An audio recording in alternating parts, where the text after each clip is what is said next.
শাহজাহানের বিরুদ্ধে lookout notice জারি করেছে। অ্যাকচুয়ালি লুকআউট নোটিশটা কি যদি একটু বলেন আপনি। দেখো, লুকআউট নোটিশটা কিন্তু সেন্ট্রাল এজেন্সিস করতে পারে। যদি স্টেট গভর্নমেন্ট, কোন রকম স্টেট গভর্নমেন্ট, তার পুলিশ বা তাদের সিআইডি এটসেট্রা কোনো অপরাধীর ব্যাপারে লুকআউট নোটিশ জারি করতে হয়, তখন তারা সেন্ট্রাল এজেন্সির দ্বারস্থ হতেই হবে।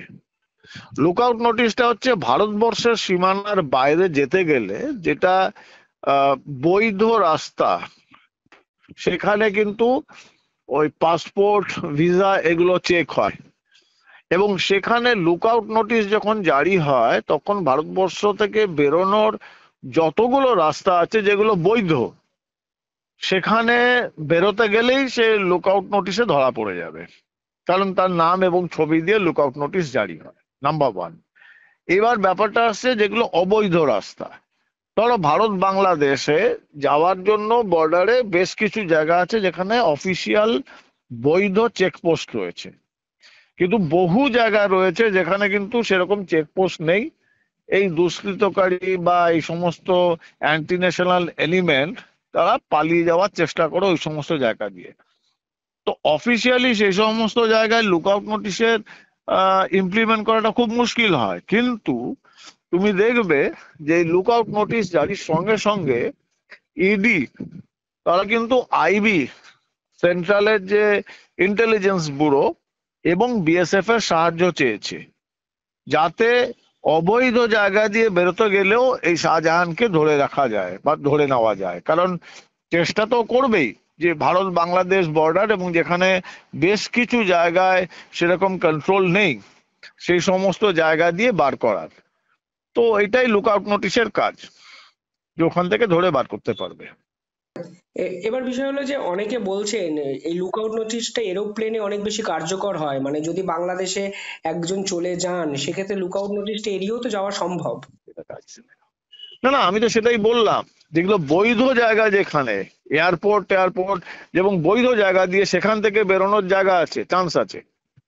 অবৈধ জায়গা দিয়ে যাতে বেরোতে না পারে সেজন্য বিএসএফ কেও নোটিশ করে দেওয়া হয়েছে, এবং লুকআউট নোটিশটা রয়েছে, সেজন্য যেখান দিয়ে বেরোতে যাবে ওকে ধরবে, যদি বেরোতে যায় একটা সেক্ষেত্রে চান্সেস রয়েছে। সেক্ষেত্রে একটা প্রশ্ন আসে যে কেন লুকআউট নোটিশটা এই অভিযুক্তর ক্ষেত্রে ইডি বা শাহজাহানের ক্ষেত্রে ইডি কার্যকর করার চেষ্টা করছে, কারণ অনেক দুর্নীতি তদন্তে লুকআউট নোটিশ জারি করেছে এই নিদর্শন দেখা যায়নি।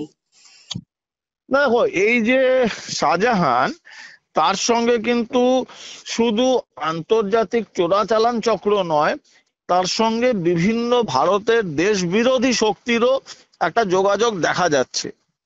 যেরকম ভাবে এই যে সন্দেশখালী রিসেন্ট যে ঘটনাটা ঘটিয়েছে, তাতে একটা দৃঢ় সন্দেহ তো জাগছে যে বাংলাদেশ থেকে আসা সন্ত্রাসবাদীরা বা রোহিঙ্গারা তাদের সাহায্য নিয়ে এই ঘটনাটা ঘটিয়েছে।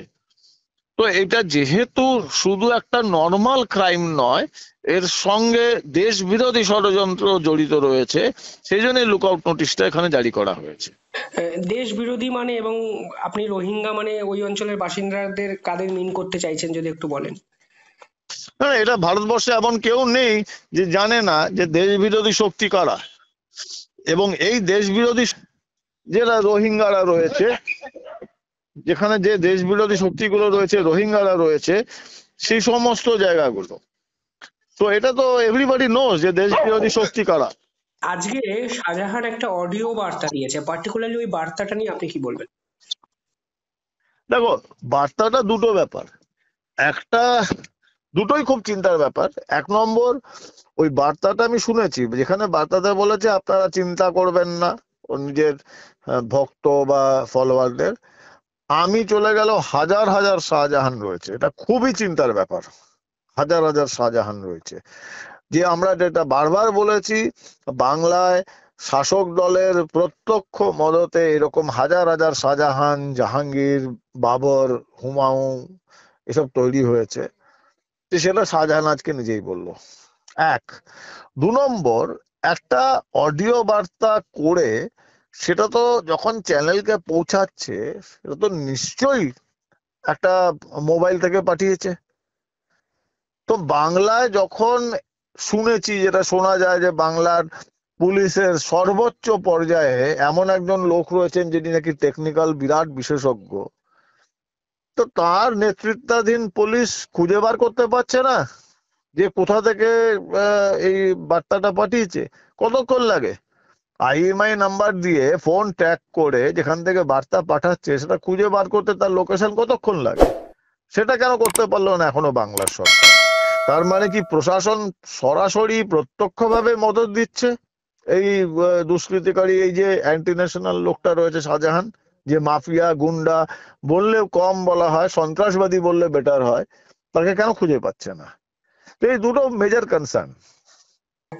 শাহজাহান ফের দাবি করেছেন যে এটা বিজেপি চক্রান্ত। দেখো, একটা ক্রিমিনাল, একটা অ্যান্টি ন্যাশনাল লোক, সে কি দাবি করবে সেটা জবাব দেওয়াটা আমার মনে হয় আমার পক্ষে ঠিক হবে না। ওই কি সব লোকজন আছে না যারা স্কোয়ার ফিট না স্কোয়ার ইঞ্চ সেন আর কিছু, ওই 3-4 বছর জেল খাটা একটা আসামি, ওরা জবাব দেবে যে সেটা কিসের চক্রান্ত, কার চক্রান্ত। আমি তো পরিষ্কার ভাবে দেখছি যে এটা একটা ভারত বিরোধী চক্রান্ত।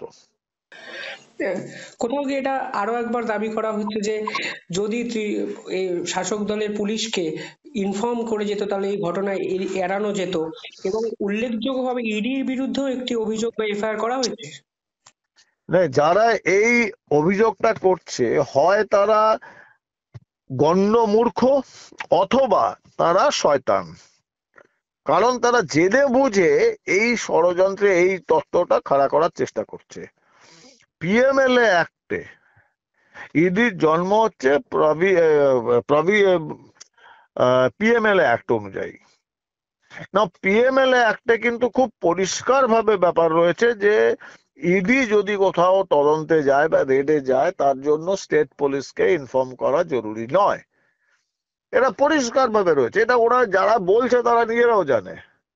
তো সেখানে যখন এই প্রশ্নটা তোলা হচ্ছে, আমি আবার বলতে বাধ্য, হয় তারা গণ্যমূর্খ অথবা তারা অপরাধী এবং অন্য বড় রাষ্ট্রীয় বিরোধী শক্তিকে তারা সরাসরি মদত করার চেষ্টা করছে, বাট সফল হবে হবে না।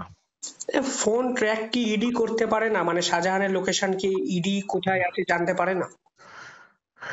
এই ব্যাপারে এক্ষুনি আমি কমেন্ট করব না, কারণ যেহেতু ইডি এবং সেন্ট্রাল এজেন্সিস তারা এই নিয়ে কাজ করছে, এই মুহূর্তে আমি কমেন্ট করব না, সেটা তদন্তের স্বার্থে। তবে এটা ভাবার কোনো কারণ নেই যে ইডি বা সেন্ট্রাল এজেন্সিস তারা জানে না যে শাহজাহান, আকবর, হুমায়ুন, অরঙ্গজেব, মুরাদ, সুজা এরা কোথায় রয়েছে, কি করছে না করছে। তারা সঠিক সময়ের জন্য অপেক্ষা করছে। কারণ দেখো, ব্যাপারটা হচ্ছে এন্ড অফ দ্য ডে, এই যে কালকে যে ঘটনাটা ঘটেছে এটা কিন্তু পুরোপুরি একটা আইন শৃঙ্খলার সমস্যা, এবং আইন শৃঙ্খলার সমস্যা কিন্তু দেখার কথা স্টেট, এটা স্টেট সাবজেক্ট।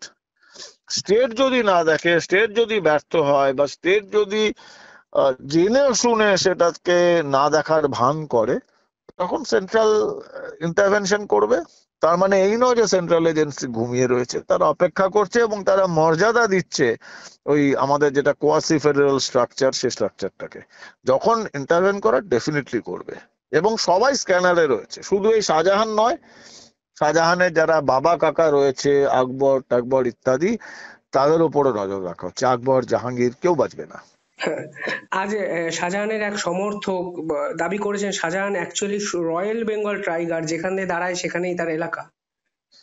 দেখো, এই ব্যাপারটা ওই সমস্যা যে একটা রয়্যাল বেঙ্গল টাইগার তো আমরা দেখতাম, ওই বীরভূমের রয়্যাল বেঙ্গল টাইগার, ওই কি হনুব্রত না কি নাম ছিল, সে তো এখন তিহারে গিয়ে বেড়াল হয়ে গেছে। বেড়াল কেন, ইঁদুর হয়ে গেছে, তার পাইলসের ব্যথা, অন্ডকোষের ব্যথা সব ঠিক হয়ে গেছে। এই যে শাহজাহান, এটাকে যখন ধরবে তখন এটাকেও ওই ব্যবস্থা করে দেবে, সেও বেড়াল হয়ে যাবে। এই নিয়ে ওর সমর্থকরাও তো অপরাধী, রাষ্ট্রবিরোধী শক্তি। তারা কি বলছে, কি ভাবছে, কি তকমা দিচ্ছে, সেটা নিয়ে মন্তব্য করার আমার রুচিও নেই, আমার সময়ও নেই। কোথাও গিয়ে একটা প্রশ্ন উঠছে যে এরা এত দুঃসাহসিক কথাবার্তা কিভাবে বলছে, সেন্ট্রাল এজেন্সির উপর এরকম আক্রমণের পরেও তাদের মধ্যে কোনো নমনীয় ভাব দেখা যাচ্ছে না। এই সাহসটা, এটা দেখে কি অদ্ভুত লাগছে।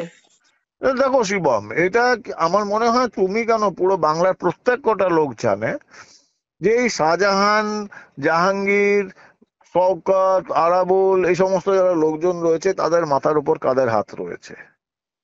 এরা একটা ক্ষুদ্র গণ্ডির মধ্যে থেকে এরা ভাবতো এতদিন, এরা এবং এদের যারা বাবা মারা রয়েছে তারা ভাবতো যে এই যে জনগণ একটা আশীর্বাদ করেছিল 2011-তে, সেটা তাদের জন্মগত সূত্রে প্রাপ্ত অধিকার, আমরা কিছুই করে নেব। সেটা যে নয় সেটা তো সময় বলবে, কিন্তু ওই অধিকারের যে আমাদের অধিকার এইটার নিয়ে একটা ভুল ভ্রান্ত ধারণা নিয়ে তারা এখনো সাহস দেখাচ্ছে। আর কতদিন দেখাবে? এদের কাছে অপশনও তো নেই।